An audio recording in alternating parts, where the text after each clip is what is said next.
I'd like to talk a little bit about CONA and what we do and our unique role in our community. Carolina Orthopaedic and Neurosurgical Associates is the product of a merger between the previous Orthopedic Associate Group and the Spartanburg Neurosurgical Group. We now have 16 physicians.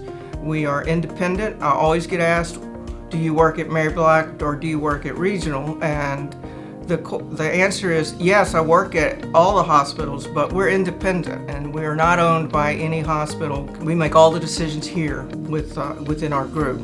And that lends itself to a different type of physician. We don't have any hospital oversight.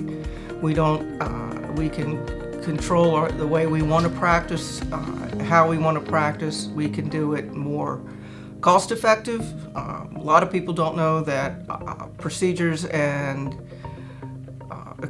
tests and MRIs, what have you, that are offered in a doctor's office are price point much cheaper than a hospital. And so we can be more nimble since we are in charge. If you need therapy, we can get you in. If you need an MRI quickly, we can make that happen. If you need to get in to another physician than the one you're seeing because of specialties, we can make that happen.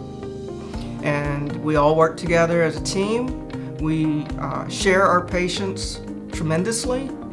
Most of us are subspecialized, and we have somebody that can do a lot of the stuff that you may need done better than maybe somebody else in the group. So we are very aggressive in referring you to the best doctor for whatever your condition may be.